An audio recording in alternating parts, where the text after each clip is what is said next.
1947 இந்த நாடு விடுதலை பெறுவதற்கான போராட்டம் தீவிரமடைந்திருந்தது. நாடும் விடுதலை பெற்றது. இந்த நாட்டின் விடுதலையில் ஆர்வம் கொண்டிருந்த யாரும் சமத்துவ சிந்தனைகளை உயர்த்தி பிடிக்கவில்லை.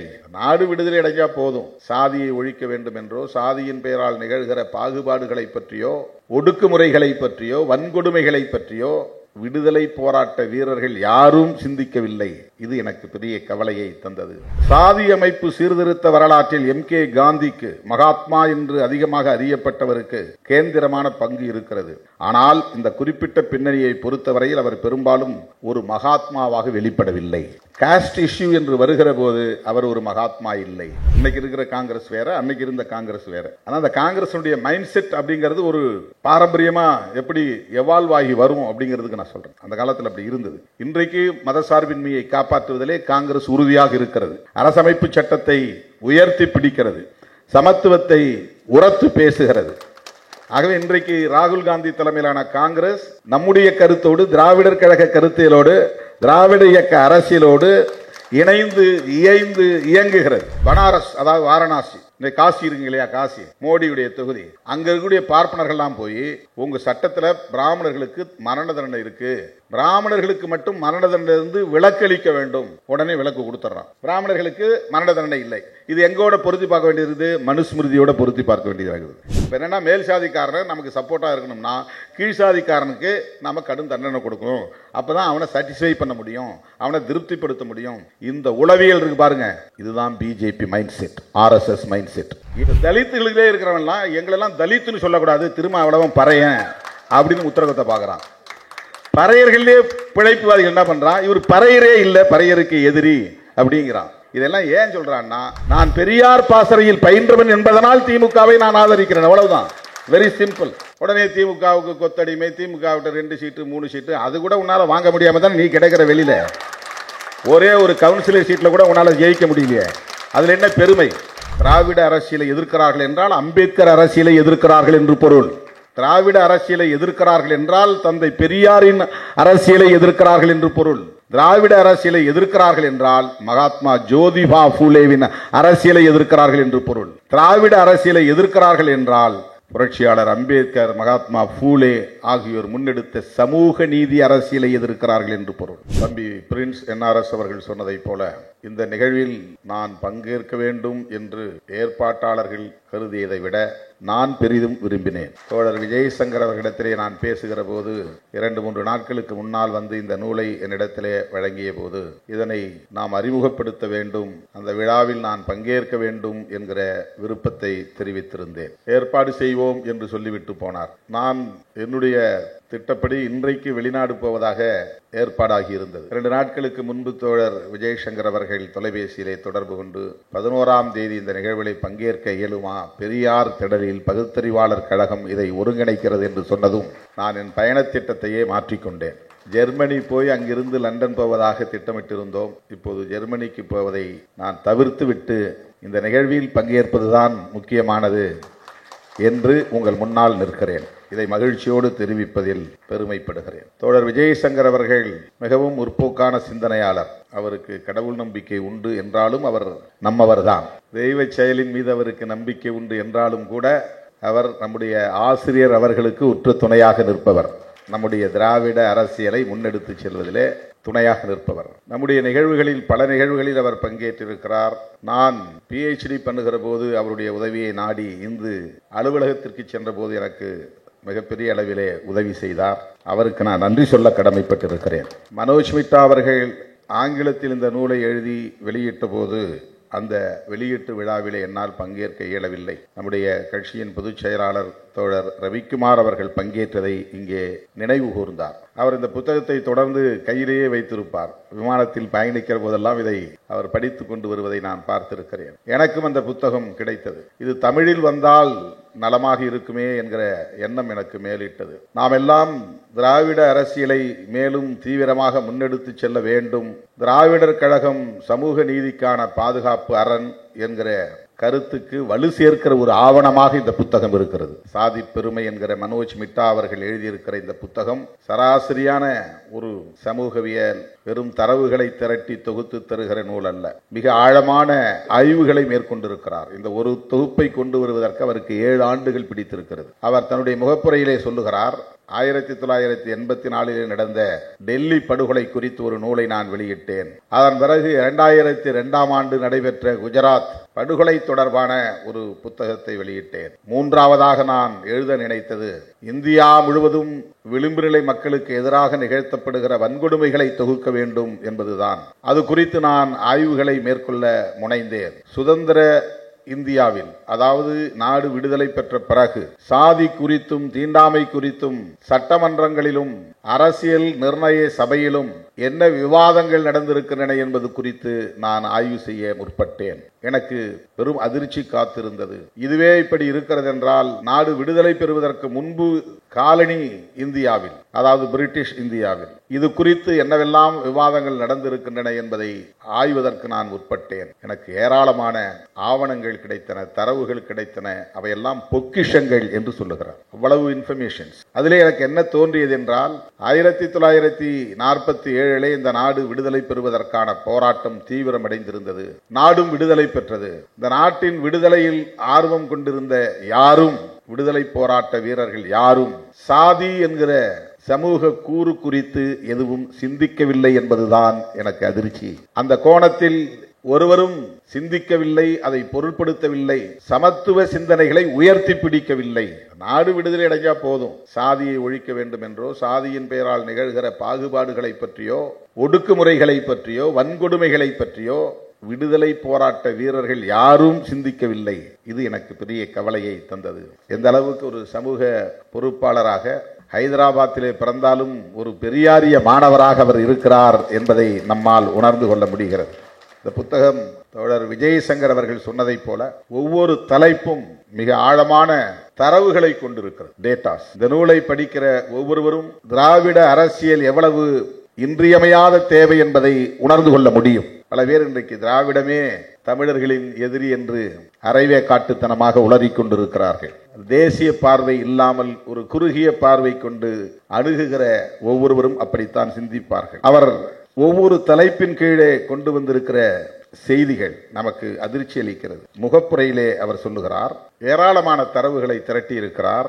கலப்பு திருமண சட்டம் பிரிட்டிஷ் ஆட்சி காலத்திலே முதலாக வித்தல்பாய் பட்டேல் என்பவரால் தான் 1918 அறிமுகப்படுத்தப்பட்டது. ஒரு 100 ஆண்டுக்கு முன்பு. எங்கே? மத்திய சட்டமன்றம்னா டெல்லியில இருக்கக்கூடிய இன்றைய பார்லிமெண்ட். அப்ப அதுக்கு சென்ட்ரல் அசம்பிளின்னு தான் பேரு. சென்ட்ரல் லெஜிஸ்லேட்டிவ் அசம்பிளின்னு தான் அதுக்கு பேரு. அப்புறம் தான் அது கான்ஸ்டிடியூண்ட் அசம்பிளியா மாறிச்சு. அதுக்கு பிறகு அது பார்லிமெண்டா மாறி இருக்கு. 1918 அம்பேத்கர் என்கிற ஒரு ஃபேக்டர் இந்தியாவில் பெரிய தாக்கத்தை ஏற்படுத்தவில்லை. அம்பேத்கரிய அரசியல் என்பது அப்போது முளைத்தெழாத காலம். அவர் அந்த சிந்தனை கொண்டிருந்தார், நூல்கள் எழுதினார், போராட்ட களத்தில் இருந்தார் என்றாலும் கூட அவருடைய தாக்கம் இல்லாத காலத்தில் இத்தகைய சிந்தனையாளர்களும் இருந்திருக்கிறார்கள்.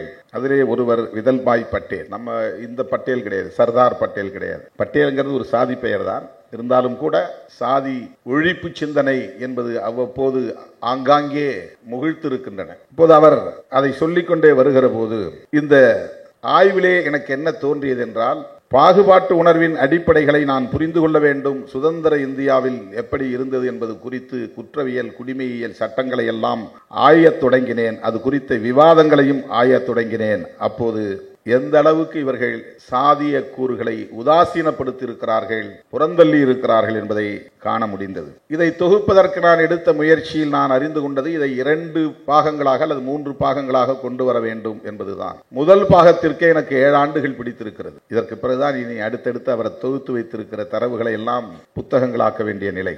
அந்த போராட்டத்தில் முதல் செய்தி, விடுதலை போராட்ட வீரர்கள் யாரும் சமத்துவத்தை உயர்த்தி பிடிக்கவில்லை என்பது ஒரு அதிர்ச்சி. 2வது செய்தி, சமூகத்தை அல்லது தேசத்தை ஈர்க்கக்கூடிய அளவுக்கு பேராளுமையாக விளங்கியவர்கள் மகாத்மா காந்தி, ஜவஹர்லால் நேரு போன்ற அந்த தலைவர்கள் தொடர்பாக இந்த சமூகம் உருவாக்கி வைத்திருக்கிற பிம்பம் அது நேர்மையானதாக இல்லை. அதற்கு அவர் சொல்லுகிறார், சாதி அமைப்பு சீர்திருத்த வரலாற்றில் M.K. காந்திக்கு, மகாத்மா என்று அதிகமாக அறியப்பட்டவருக்கு கேந்திரமான பங்கு இருக்கிறது. ஆனால் இந்த குறிப்பிட்ட பின்னணியை பொறுத்தவரையில் அவர் பெரும்பாலும் ஒரு மகாத்மாவாக வெளிப்படவில்லை. காஸ்ட் இஷ்யூ என்று வருகிற போது அவர் ஒரு மகாத்மா இல்லை. இது அவருடைய தீர்ப்பு அல்லது கணிப்பு. ஜவஹர்லால் நேரு அவர்களை பற்றி இந்த சமூகம் ஒரு பிம்பத்தை உருவாக்கி இருக்கிறது. ஆனால் சாதியை பொறுத்தவரையில் அவர் எவ்வாறு இருந்தார் என்றால், சாதி அமைப்பு சீர்திருத்தம் குறித்த கதையாடல்களில் நேரு ஒரு கௌரவ வேடத்தில் தான் வந்தார். அவர் சீர்திருத்தத்தை ஆதரிக்கவும் இல்லை, சீர்திருத்தத்தை எதிர்க்கவும் இல்லை என்று பதிவு செய்திருக்கிறார். ஜவஹர்லால் நேரு ஒரு கௌரவ வேடத்தில் தான் வந்து போனார். இந்த மதிப்பீட்டை நாம் புரிந்து கொள்ள வேண்டும். அப்போது காங்கிரஸ் கட்சி எப்படியாக இருந்தது? அதுக்கு அடுத்து தான் சொல்றாரு, விடுதலை போராட்ட வீரர்கள் கட்டாயமாக சமத்துவத்தை உயர்த்தி பிடிப்பவர்களாக இருந்திருக்கவில்லை. இப்படி அவர் சொல்லிக்கொண்டே வருகிற நிலையில் காங்கிரஸ் தீர்மானம் நிறைவேற்றுகிறது. அப்போது அம்பேத்கர் பெரிய ஆளுமையாக வளர்ந்திருக்காத காலம். தீண்டாமை கூடாது என்கிற தீர்மானத்தை நிறைவேற்றினார்கள். ஆனால் சாதி கொடுமைகள் குறித்தோ, கோயில் நுழைவு குறித்தோ, கலப்பு திருமணம் குறித்தோ எந்த ஒரு நிலைப்பாட்டையும் அவர்களால் எடுக்க முடியாத நிலை இருந்தது. அது குறித்து அவர்களுக்கு எந்த ஒரு ஐடியாவும் கிடையாது. காங்கிரசுக்கு அப்படி ஒரு உளவியல் இருந்தது என்று அவர் குறிப்பிடுகிறார். புரட்சியாளர் அம்பேத்கர் அவர்களை பற்றி அவர் எழுதுகிறார், இந்த விஷயத்தில் அவர்களை விட பீம்ராவ் ராம்ஜி அம்பேத்கர் அதிகமான பங்கு வகித்தார் என்பது உண்மை என்றாலும் கூட அவர் விஷயத்திலும் ஆச்சரியங்கள் இல்லாமல் இல்லை. அரசியலோ அல்லது அரசியல் நிர்ணய சபையிலோ அங்கம் வகிக்காத காலத்தில் கூட அவர் செய்த அதிகம் அறியப்படாத பங்களிப்புகள் சிலவற்றின் மீது இந்த நூல் வெளிச்சம் பாய்ச்சுகிறது. அவர் என்ன மாதிரி போராடி இருக்கிறார், அவர் எம்பியா இருந்த காலத்தில் அல்லது இல்லாத காலத்தில், எம்எல்சியா இருந்த காலத்தில் இல்லாத காலத்தில் எப்படியெல்லாம் அவர் போராடி இருக்கிறார் அப்படிங்கிற விஷயங்களை பேசுறேன்.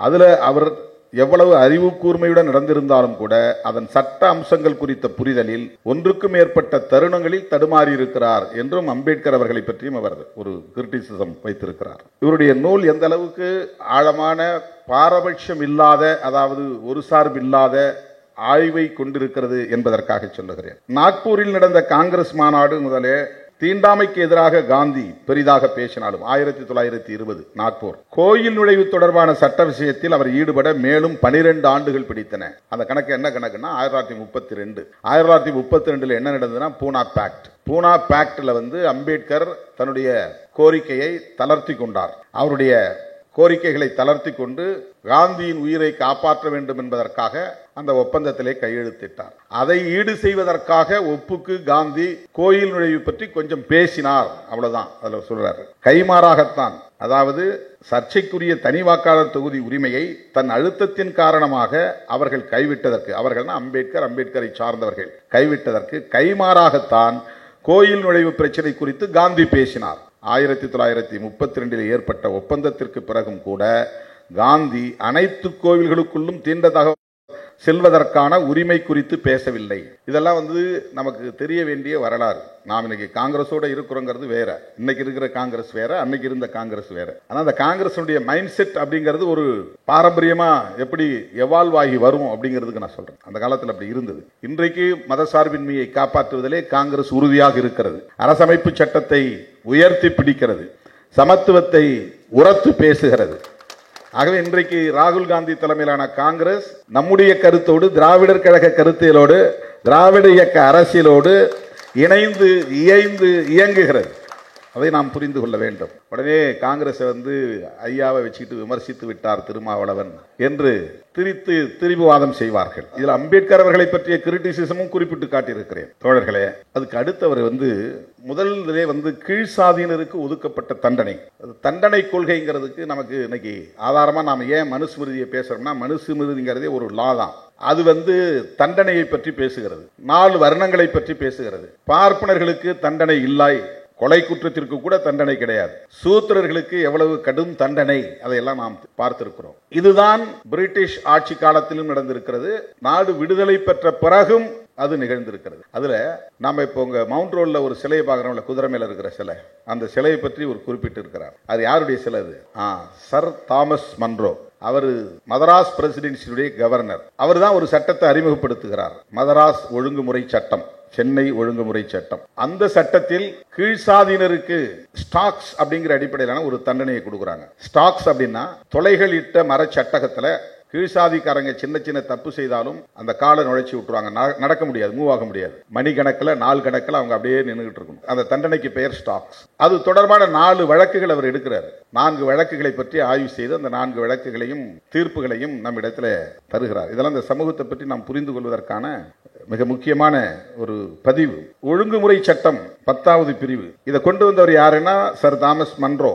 அவரை பற்றி ராஜாஜி என்ன சொல்றாரு அப்படின்னா, ராஜாஜி சில ஐஏஎஸ் படிக்கிறவங்களுக்கு, ஐபிஎஸ் படிக்க, அந்த காலத்தில் ஐசிஎஸ், அந்த மாதிரி படிக்கிறவங்க மத்தியில் உரையாற்றுகிற போது, நீங்கள் ஒவ்வொருவரும் கட்டாயம் சர் தாமஸ் மன்றோவை படிக்க வேண்டும் என்று அவர் சொன்னதாக இங்கே மேற்கோள் காட்டுகிறார். அதாவது ஒரே நேரத்தில் மன்றோ எப்படிப்பட்டவருங்கிறது சொல்றாரு, அன்னைக்கு பிரீமியராக இருந்த ராஜாஜியின் உளவியல் எப்படி இருந்தது என்பதையும் அதில் அவர் பதிவு செய்கிறார். தண்டனை வழங்கும் விஷயத்திலும் சாதிய பாகுபாடு காட்ட வேண்டும் என்கிற சிந்தனை அப்போது மிகவும் மதிக்கப்பட்ட பிரிட்டிஷ் நிர்வாகியான தாமஸ் மன்றோவினால் தான் அறிமுகப்படுத்தப்பட்டது.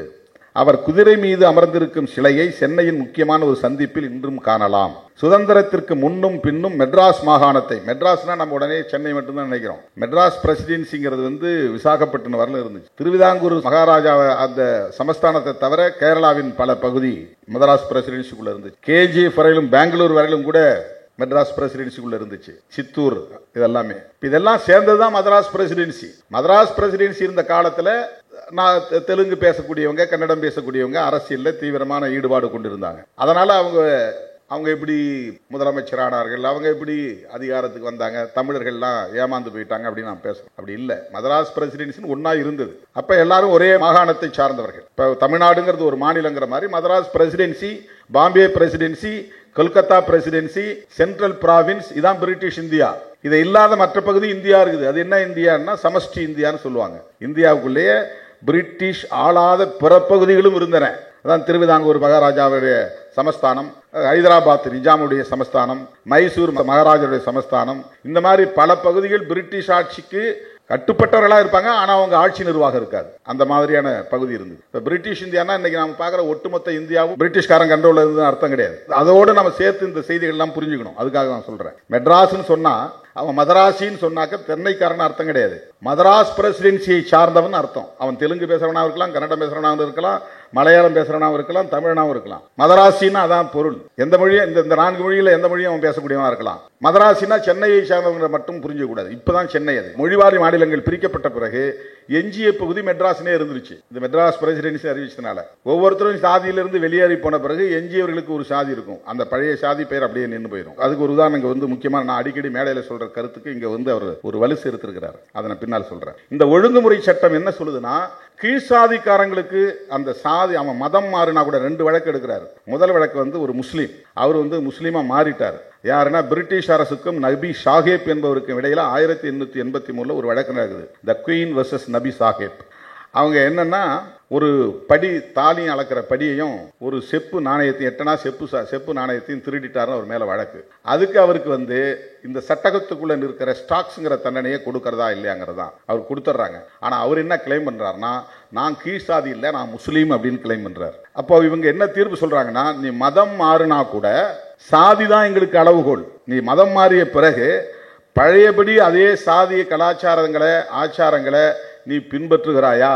சமூகத்தில் உன்னுடைய சமூக தகுதி என்ன, உன்னுடைய பொருளாதார நிலை என்ன, உனக்கு ஏதாவது நிலம் இருக்கா, இதெல்லாம் பார்த்து முஸ்லிமா இருந்தாலும் நீ பழைய சாதி முறையை பின்பற்றினால், அந்த சமூகத்தோடு இழைந்து வாழ்ந்தால் உனக்கு அந்த தண்டனை உண்டு. அப்படிதான் சொல்றாங்க. இப்ப கீழ்சாதிக்கு மோசமான தண்டனையை கொடுக்க வேண்டும் என்கிற சிந்தனை எங்கிருந்து வருது?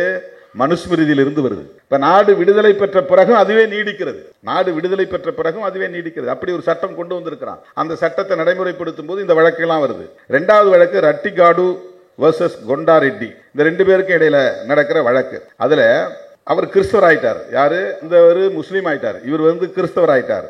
முன்பு தீண்டத்தகாதவர்களாக கருதப்படும் மாலா சாதியில் பிறந்தவர். இன்னைக்கு மாலான்னு சொல்றாங்களா ஆந்திராவில், அவங்க மாலா சாதி. தெலுங்கு பேசும் இந்த சாதியினர் தீர்ப்பில் பறையர் என்கிற பொது பெயரால் குறிப்பிடப்படுகின்றனர். அந்த ஜட்ஜ்மெண்ட்ல என்ன போட்டிருக்காங்கன்னா, பறையான்னு போட்டிருக்காங்க. இப்ப சில பேர் கிளம்பி இருக்கிறான், ரெட்டமிலை சீனிவாசன் பறையர்களுக்காகத்தான் பாடுபட்டார்னு ஒரு குறிப்பிட்ட சாதிக்கான தலைவரா சுருக்கி சொல்றான். பறையர்ங்கிற சாதி பற்றோட ஒரு இயங்கல, அன்டச்சபிள்ஸ் அனைவருக்குமான ஒரு தலைவரா இருந்தார்.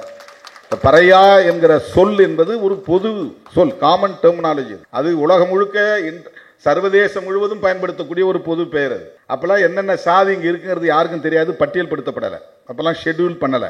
தமிழ்நாட்டுக்குள்ள எத்தனை சாதி இருக்கு, ஆந்திராவுக்குள்ள எத்தனை சாதி இருக்கு, அல்லது மதராஸ் பிரசிடென்சிக்குள்ள எத்தனை அன்டச்சபிள் காஸ்ட் இருக்குங்கிறதெல்லாம் யாருக்கும் தெரியாது. அப்படி யாரும் பட்டியல் படுத்தல, ஷெட்யூல் பண்ணல. ஆனா அன்டச்சபிள்ஸ் அவங்கள பறையாங்கிற ஒரு பொது பெயரில் அழைத்திருக்கிறாங்க. அது அந்த ஜட்ஜ்மெண்ட்லயே இருக்குன்னு எழுதுறாரு. பறையர் என்கிற பொது பெயரால் குறிப்பிடப்படுகின்றனர். தமிழ் பேசுவரிடையே பறையர் என்கிற ஒரு குறிப்பிட்ட சாதி இருந்த போதும் மெட்ராஸ் மாகாணத்தில் அனைத்து தீண்ட தகாதவரையும், மெட்ராஸ் மாகாணத்தினா மெட்ராஸ் மட்டும் நினைக்காதீங்க, தமிழ்நாட்டு மட்டும் நினைக்காதீங்க, மெட்ராஸ் பிரசிடென்சி, ஆந்திரா, இன்றைய தெலுங்கானாவுடைய ஒரு பகுதி, கர்நாடகாவுடைய ஒரு பகுதி, கேரளாவுடைய ஒரு பகுதி, மொத்த தமிழ்நாடு எல்லாம் சேர்ந்ததுதான் மதராஸ் பிரசிடென்சி. மெட்ராஸ் மாகாணத்தில் அனைத்து தீண்டத்தகாதோரையும் பறையர் என்று அழைப்பதை வழக்கமாக இருந்தது. இப்படி ஒரு சொல்றாரு. இதுல சொல்லிட்டு கிறிஸ்தவனா நீ மாறி இருந்தாலும் முழுமையா கிறிஸ்தவனா மாறாம அந்த பழைய முறையை சாதியை பிடிச்சிட்டு நீ நின்னா நீ கீழ் சாதிக்காரன் தான் எடுத்துக்குவோம், அப்படிதான் உனக்கு தண்டனை கொடுப்போம். அப்போ இந்த சட்டம் என்ன பாக்குறதுன்னா ரிலீஜனை ஒரு ஃபேக்டரா எடுக்கல, காஸ்ட ஒரு ஃபேக்டரா எடுக்கிறான். இந்திய மண் முழுவதும் எந்த பிரச்சனையை தொட்டாலும் காஸ்ட் தான் பேசிக் ஃபேக்டர். அதை வச்சுதான் எல்லாத்தையுமே முடிவு பண்றான். சட்டத்தை ஏற்றுவதாக இருந்தாலும் சரி, வேறு என்ன விதமான ஒரு நிலைப்பாடுகளை எடுப்பதாக இருந்தாலும் சரி, சாதியை ஒரு அளவுகோலாக கொள்றான். இதுல இந்த வெள்ளைக்காரன் என்ன பண்றான், அப்ப பனாரஸ், அதாவது வாரணாசி, இந்த காசி இருக்கு இல்லையா, காசி மோடியுடைய தொகுதி, அங்க இருக்கக்கூடிய பார்ப்பனர்கள்லாம் போய் உங்க சட்டத்துல பிராமணர்களுக்கு மரண தண்டனை இருக்கு, பிராமணர்களுக்கு மட்டும் மரண தண்டனை இருந்து விலக்களிக்க வேண்டும், உடனே விலக்கு கொடுத்துறான். பிராமணர்களுக்கு மரண தண்டனை இல்லை. இது எங்கோட பொருத்தி பார்க்க வேண்டியது, மனுஸ்மிருதியோட பொருத்தி பார்க்க வேண்டியது. ஏன்னா மனு தர்மம் தான் சொல்லுது. இந்த மன்றம் என்ன சொல்றாரு, ஏன் நீங்க இப்படி எல்லாம் செய்றீங்க, ஒரு முற்போக்கான ஒரு ஆளா இல்லாம ஏன் அதை செய்றீங்க அப்படிங்கிறதுக்கு அவங்க என்ன அவரே என்ன சொல்லியிருக்கிறாரு, மன்றம் மேல ஒரு ரயாத் வாரி நிலவருவாய் அமைப்பினை அறிமுகப்படுத்துறாரு. அதுல மெட்ராஸ் மாகாணத்தில் இருந்த சற்றே முன்னேறிய சூத்திரர்களுக்கு புதிய வாய்ப்புகள் கிடைத்தன. சூத்திரர் கம்யூனிட்டிகளுக்கு அது ஒரு நல்ல பயன் தரக்கூடிய சட்டமா இருந்துச்சுங்கிற மாதிரி சொல்ல வராங்க. இப்ப அது நல்ல ஒரு சட்டத்தை கொண்டு வந்த அதே சர் தாமஸ் மன்றோ ஏன் அந்த ஒரு கீழ் சாதிகளுக்கு கடும் தண்டனை கொடுக்கணுங்கிற நிலையை நியாயப்படுத்துறாரு அப்படிங்கிறது அவரையே சொல்ற வைக்கிறார். அதுக்கு என்ன சொல்றாருன்னா, இந்துக்களிடையே ஆதிக்கம் செலுத்திய பிரிவினருக்கு கீழ்சாதியினர் மீது இருக்கும் வெறுப்பினை, இந்த ஹேட்ரட் பாலிடிக்ஸ்ங்கறாங்களே, ஹெட் பாலிடிக்ஸ், இந்த வெறுப்பு அரசியல். இன்னைக்கு பிஜேபி ஆர்எஸ்எஸ் முஸ்லிம்களுக்கு எதிராக அதை திரட்டி குவிக்கிறார்கள். ஆனால் இந்தியாவில் நீண்ட நெடுங்காலமாக உழைக்கும் மக்களுக்கு எதிரான, கீழ்சாதி மக்களுக்கு எதிரான ஒரு வெறுப்பு அரசியல் நீண்ட காலமா இருக்கு. அந்த வெறுப்பினை தண்டனை கொள்கை மூலமாக நிறுவனப்படுத்துவதால் அவர்களின் ஆதரவையும் வென்றுவிடலாம் என்று நினைத்ததை குறிப்பால் உணர்த்துகிறார். என்னன்னா, மேல் சாதிக்காரன் நமக்கு சப்போர்ட்டா இருக்கணும்னா கீழ் சாதிக்காரனுக்கு நாம கடும் தண்டனை கொடுக்கணும். அப்பதான் அவனை சாட்டிஸ்ஃபை பண்ண முடியும், அவனை திருப்திப்படுத்த முடியும். இந்த உளவியல் இருக்கு பாருங்க, இதுதான் BJP mind set, RSS mind set. ஏன் அவங்க வளரக்கூடாது, இங்க ஏன் காலூன்றக்கூடாது, அவங்க வந்தா என்ன ஆகும், இன்னைக்கே டெல்லியில இருக்கிறதுனால என்ன நடந்துகிட்டு இருக்குங்கிறது உங்களுக்கு தெரியும். எப்படிப்பட்ட சட்டங்களை அவங்க கொண்டு வராங்க. இதுவரையிலும் இந்திய நாடாளுமன்ற அரசியல் வரலாற்றில் இல்லாத அளவுக்கு ஒரு எதேச்சதிகாரமான போக்கை, பாசிச போக்கை, எதை பற்றியும் கவலைப்படாமல், எந்த பொலிட்டிக்கல் எத்திக்ஸும் இல்லாமல் அவங்க நினைத்ததை சட்டமாக்குகிறார்கள். அதுல ஒண்ணுதான் சிஏஏ. மிக மோசமான ஒரு கொடிய சட்டம். வக்ஃபு திருத்த சட்டம் மிக மோசமான ஒரு கொடிய சட்டம். இப்படி சொல்லிட்டே போலாம். இப்ப கொண்டு வந்திருக்கிற இந்த சட்டம் இப்ப நம்ம எதிர்த்தோம். இப்ப எஸ்ஐஆர் எதை பற்றியும் அவங்க கவலைப்படல. எந்த பொலிட்டிக்கல் எத்திக்ஸ் உங்களுக்கு கிடையாது. ஏன்னா அவங்க நினைச்சதை சாதிக்கணும். அவங்க என்ன நினைக்கிறாங்க அப்படின்னா, இந்த கீழ்சாதிக்கு எதிரான வெறுப்பு. கீழ்சாதினா என்ன, பிராமணர்களை பொறுத்தவரை நாம 4 வர்ணம் சொல்றோம், பிராமணர்களை பொறுத்தவரை 2 வர்ணம் தான், பிராமணர் சூத்திரர், அவ்வளவுதான். நாம தான் திரும்ப திரும்ப 4 வர்ணம் சொல்லிட்டு இருக்கிறோம். அவங்க அதை அக்செப்ட் பண்றது கிடையாது.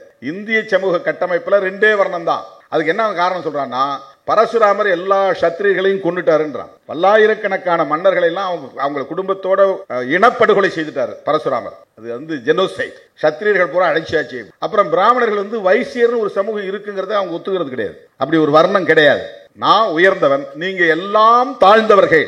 இதுதான் பிராமணிக்கல் மைண்ட் செட், இதுதான் பிஜேபி மைண்ட் செட், இதுதான் ஆர்எஸ்எஸ் மைண்ட் செட். இதை புரிஞ்சுக்கணும்னா பெரியாரை படிக்கணும், இதை புரிஞ்சுக்கணும்னா இந்த நூலை படிக்கணும்.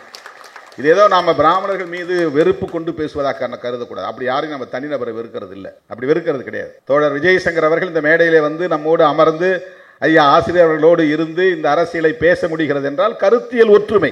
இங்க இந்த இடத்துல நம்ம யாரும் சாதி பார்க்கிறது கிடையாது, வர்ணம் பார்க்கிறது கிடையாது. அது கூடாது என்பது தானே. இப்ப சாதியவாதிகள்லாம் என்ன இவர் பொதுவான தலைவர் கிடையாது, இவர் தலித்து அப்படின்னு ஒதுக்கி முத்திர கொத்த பார்க்கறான். தலித்துகளிலே இருக்கிறவன்லாம் எங்களெல்லாம் தலித்துன்னு சொல்லக்கூடாது, திருமாவளவன் பறையன் அப்படின்னு உத்தரகத்தை பார்க்கறான். பறையர்களே பிழைப்புவாதிகள் என்ன பண்றான், இவர் பறையரே இல்லை, பறையருக்கு எதிரி அப்படிங்கிறான். இதெல்லாம் ஏன் சொல்றான்னா, நான் பெரியாரின் பிள்ளையாக இருப்பதுதான் காரணம். நான் திமுகவை ஆதரிக்கிறேன்னா அதுக்கு திமுகவோட இருந்து நம்ம பதவிக்கு வரலாங்கிறதுக்காக இல்ல. நான் பெரியார் பாசறையில் பயின்றவன் என்பதனால் திமுகவை நான் ஆதரிக்கிறேன், அவ்வளவுதான். Very simple. உடனே திமுகவுக்கு கொத்தடிமை, திமுக 2 சீட்டு 3 சீட்டு, அது கூட உன்னால வாங்க முடியாம தான் நீ கிடைக்கிற. வெளியில ஒரே ஒரு கவுன்சிலர் சீட்ல கூட உன்னால ஜெயிக்க முடியலையே, அதுல என்ன பெருமை? பாலிடிக்ஸ்ல ஸ்ட்ராட்டஜி தான் முக்கியம். யாரோடு கூட்டணி சேரணும், எப்படி வெற்றி பெறணும், எப்படி அதிகாரத்தை பகிர்ந்து கொள்ளணும் அப்படிங்கறதா ஸ்ட்ராட்டஜி. அந்த அடிப்படையில் தான் இன்னைக்கு தமிழ்நாட்டு அரசியல் வரலாற்றில், ஏன் தென்னிந்திய அரசியல் வரலாற்றில் இதுவரையில் நிகழ்த்த முடியாத சாதனையை விடுதலை சிறுத்தைகள் கட்சி நிகழ்த்தி இருக்கிறது. திராவிட முன்னேற்ற கழகத்தோடும் திராவிடர் கழகத்தோடும் இணைந்து பணியாற்றிய சூழலில் இந்த அதிகாரத்துக்காக நாங்கள் பணியாற்றல. இப்ப கூட ஐயா அவர்கள் இந்த ஒரு புத்தகத்தை பிடிக்கும்போது, பிடிங்க 3வது குழல் சும்மா இருக்க கூடாது பிடிங்க அப்படின்னாரு. அதை உரிமையோட சொல்றாரு, அந்த உணர்வோட சொல்றாரு. இன்னைக்கு தமிழகத்தில் முதுபெரும் தலைவர், மூத்த தலைவர், அவர் தான் இன்னைக்கு நம்முடைய திராவிட அரசியலின் மையமா இருக்கிறார். அவர் மனப்பூர்வமாக விடுதலை சிறுத்தைகளை 3வது குழல் என்று சொல்லுகிறார் என்றால் எந்த எதிர்பார்ப்பும் கிடையாது. என்னை திருப்திப்படுத்த வேண்டும் என்கிற தேவை அவருக்கு கிடையாது. கருத்தியல் அடிப்படையிலே அவர் திருமாவளவனையும் விடுதலை சிறுத்தைகளையும் முழுமையாக புரிந்திருக்கிறார், உணர்ந்திருக்கிறார், ஏற்றுக்கொண்டிருக்கிறார். அதுதான் முக்கியம். மனோஜ் மிட்டா அவர்கள் தமிழ்நாட்டிலே இருந்திருந்தால் ஒன்று திராவிடர் கழகத்திலே இருப்பார், இல்லை என்றால் விடுதலை சிறுத்தைகள் கட்சியிலே இருப்பார். அந்த பார்வை அவரிடத்திலே இருக்கிறது, அந்த தெளிவு அவரிடத்திலே இருக்கிறது. இதை நாம் புரிந்து கொள்ள வேண்டும். சர் தாமஸ் மன்றோ என்ன சொல்றாருன்னா, ஆதிக்கம் செலுத்தக்கூடிய சமூகத்தினரின் ஆதரவை பெறுவதற்கு தண்டனை கொள்கைகளை நிறுவனமயப்படுத்துவது அவசியமானது.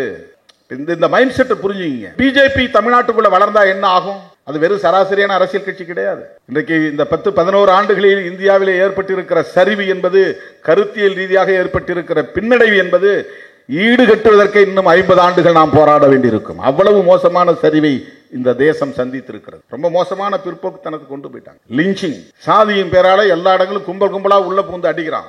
ஒரே ஒரு தலித் இளைஞர் ஏதோ தப்பு பண்ணா கூட ஒட்டுமொத்த சேரியை கொளுத்துறான். பல பேரை வெட்டி படுகொலை செய்கிறார்கள், கும்பல் கும்பலாக கொலை செய்கிறார்கள். விழுப்புரத்தில் 12 பேர், கீழ் வெண்மணியில 44 பேர், மேலவளவுல 7 பேர், ஊஞ்சனையில 5 பேர், இப்படி ஒரு கும்பல் கும்பலாக ஒடுக்கப்பட்ட மக்களை எந்த காரணமும் இல்லாமல் வெறும் ஆதிக்க வெறி, அவ்வளவுதான், சாதி வெறி. அது இப்போது எப்படி பாதுகாக்கப்படுகிறது, பராமரிக்கப்படுகிறது என்றால் சாதி பெருமை என்கிற அடிப்படையிலே அது ஊக்கப்படுத்தப்படுகிறது. காஸ்ட் பிரைட், ரொம்ப அருமையான ஒரு சொல்லாடலை மனோஜ் மிட்டா அவர்கள் கையில் எடுத்து அதை ஒரு நூலுக்கு தலைப்பிட்டு இருக்கிறார். I would like to appreciate his ambition to expose the caste terrorism in our nation.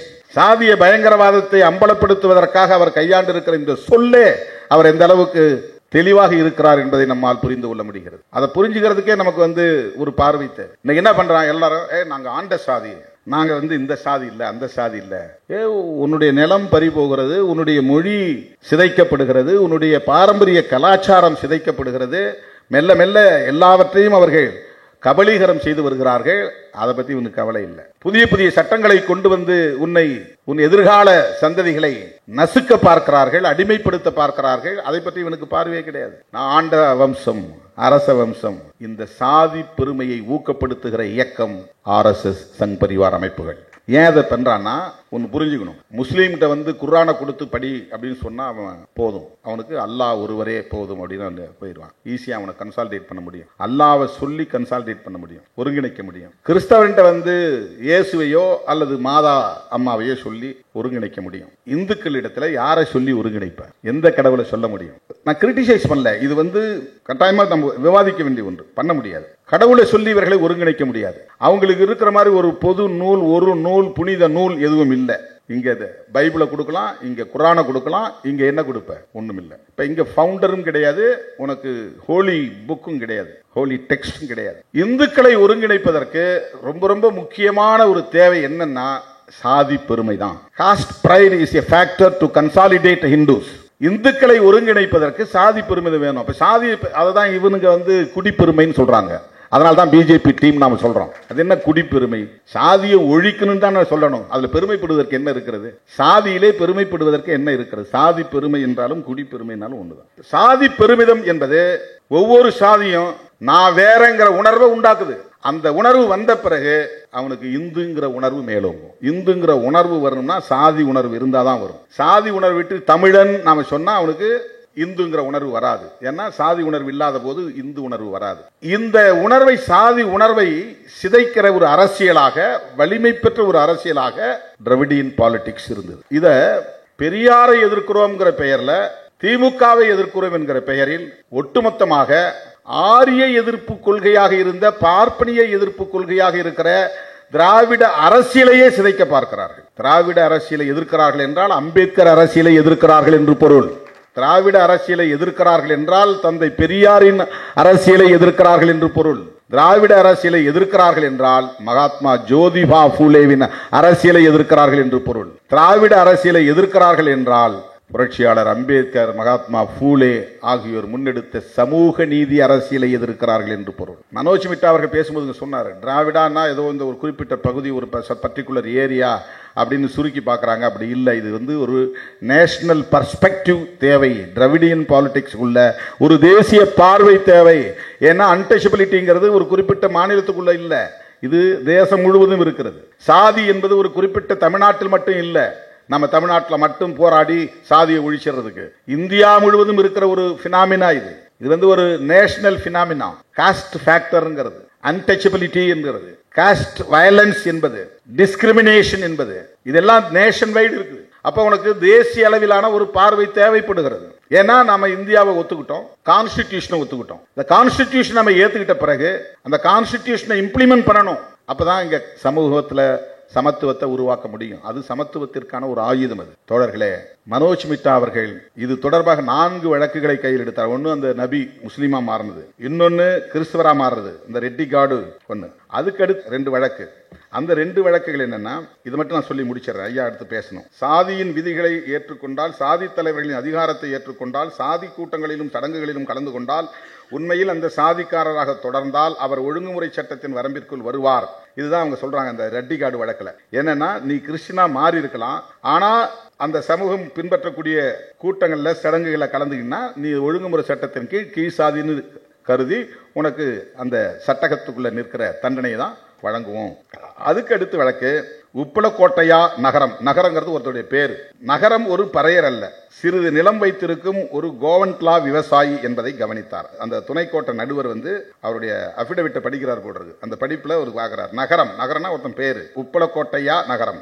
அவன் ஒரு பறையர் அல்ல, சிறிது நிலம் வைத்திருக்கும் கோவன்ட்லா விவசாயி என்பதை கவனித்தார். அதனால அவனை தண்டனையை குறைக்கிறார். இப்ப பறையரா இருந்தா அந்த தண்டனை குறைக்க மாட்டாங்க. அதுக்கு அடுத்து அவர் என்ன சொல்ல வர்றாரு, அதான் முக்கியமானது. ஸ்டாக்ஸ் தண்டனை. இதுல 4வது ஒரு வழக்கு. 4வது வழக்கு மாடசாமி நாடான். நாடான்னா நாடார், இப்ப சொல்றோம் இல்லையா, அந்த நாடார். அதை அவருக்கு அதிலே எழுதியிருக்கிறார். சாணார் பிரிவில் இருந்து பின்னர் சமூகத்தின் மேல் நோக்கி சென்ற நாடார் பிரிவை சார்ந்தவர் தான் மாடசாமி நாடான். இப்ப நாடான்னு சொல்றாங்க, புன்ன சாணார்னு அழைக்கப்பட்டாங்க. அப்ப அவமதிப்பு தாக்குதல் அந்த குற்றத்துக்காக அவர் பண்றாங்க. இவரும் கிறிஸ்தவ மதத்துக்கு மாறிடுறார். ஆனா இவருடைய தண்டனை இவர் இந்த அவமதிப்பு தாக்குதல் நடத்தினால அவருக்கு தண்டனை வழங்குறாங்க. இந்த 4 வழக்கை அவர் காட்டுறாரு. இந்த சட்டம் மதத்தை கூட ஒரு அளவுகோலாக வைக்கவில்லை, சாதியைத்தான் அளவுகோலாக வைக்கிறது. கீழ் சாதியாக இருந்தால் கடும் தண்டனை வழங்க வேண்டும். அதை உறுதிப்படுத்துகிற சட்டம் அந்த ஒழுங்குமுறை சட்டம். அந்த சட்டத்தை அறிமுகப்படுத்தியவர் சர் தாமஸ் மன்றோ. அவருடைய மைண்ட் செட் என்னவாக இருந்தது என்றால், நம்முடைய அரசாங்கத்திற்கு மேல் சாதி ஆதிக்க சக்திகள் ஆதரவாக இருக்க வேண்டும் என்றால் கீழ்சாதி மக்கள் மீது அவர்கள் கொண்டிருக்கிற வெறுப்பை தண்டனை கொள்கை மூலம் நிறுவனப்படுத்த வேண்டும். அதுதான் அவருடைய மைண்ட் செட். அதை இவர் இதில் நிறுவுறார். அதுல இது ரொம்ப முக்கியமான ஒரு செய்தி. ஸ்டாக்ஸ் தண்டனை பிறருக்கு வேண்டுமானால் இழிவானதாக இருக்கலாம், தமக்கு இல்லை என்று எண்ணும் அளவிற்கு இந்துக்களின் ஒரு பிரிவினரின் மனித தன்மையை அழித்திருக்கிறது சாதி. அதாவது கீழ் சாதியா உணரக்கூடியவன் அதை இழிவுன்னு கருதக்கூடாது. அந்த மேல் சாதியா இருக்கிறவனுக்கு வேணா அந்த துளைகள் போடப்பட்ட சட்டகத்துக்குள்ள கால்களை நுழைச்சி நிற்கிற தண்டனை அவனுக்கு இழிவா நினைச்சா அவனை நினைக்கலாம், தப்பு இல்லை. ஆனா கீழ்சாதிக்காரன் இது எனக்கு இழிவில்லைன்னு நினைக்கணும், அப்படி நினைக்கிறான். அந்த அளவுக்கு அவனுடைய மனித தன்மையை இந்த சாதி அழித்திருக்கிறது. ரொம்ப நுட்பமான ஒரு விஷயம் இது. அதாவது மலம் அல்றது இழிவானது இல்ல அப்படின்னு ஒரு மனுஷன் நினைக்க வைக்கிறான். மார்பகத்துல துணி போடாம இருக்கிறது ஒன்னும் இழிவானது இல்ல அப்படின்னு ஒரு சமூகத்து பெண்களை நினைக்க வைக்கிறான். செருப்பு போடாம போறது ஒன்னும் இழிவானது கிடையாது, அது இதெல்லாம் வழக்கம் தான், நாங்க இப்படிதான், நாங்க செருப்பு போடாம தான் போவோம் அப்படின்னு அவனே ஏற்றுக்கொள்கிறான். கோயிலுக்குள்ள நுழையக்கூடாது, அந்த கோயிலும் அவங்க தான் போவாங்க, நாங்க போக மாட்டோம், ஏன்னா நாங்க கீழ்சாதி. இந்த உளவியலை இந்த சமூகம் கட்டமைத்திருக்கிறது. இது எவ்வளவு குரூரமான ஒரு உளவியல், எவ்வளவு கேவலமான ஒரு உளவியல் இது. இந்த உளவியலை இங்கே நிறுவனப்படுத்தி இருக்கிறது, நிறுவி இருப்பது எதுன்னா காஸ்ட் ஸ்ட்ரக்சர் தான். இந்த social structure of the Hindu society அதுதான் அப்படி உருவாக்கி இருக்கிறது. இப்படி 4 வழக்குகளை அவர் சொல்றாரு. சொல்லிட்டு நிறைய இந்த மாதிரியான தரவுகளை, எக்கச்சக்கமான தரவுகள், ஒரு பாராவை வச்சுக்கிட்டு நம்ம 1 மணி நேரம் பேசலாம். அவ்வளவு இன்ஃபர்மேஷன்ஸ் இந்த சமூகத்தை பற்றிய ஒரு பெரிய, ஒரு நீண்ட நெடிய ஆழமான ஒரு ஆய்வை நடத்தி இருக்கிறார் எழுத்தாளர் மனோஜ் மிட்டா அவர்கள். அவருடைய இந்த முயற்சியை நான் வெகுவாக பாராட்டுகிறேன். இந்த சாதி ஒழிப்பு களத்திலே போராடக்கூடிய ஒவ்வொருவரும், திராவிட அரசியலை உயர்த்தி பிடிக்கிற ஒவ்வொருவரும், சமத்துவத்திற்காக போராடுகிற ஒவ்வொருவரும் படிக்க வேண்டிய மிக முக்கியமான ஒரு ஆவணம் இந்த நூல் என்பதை சொல்லி இந்த வாய்ப்புக்கு நன்றி கூறி முடிக்கிறேன். நன்றி, வணக்கம்.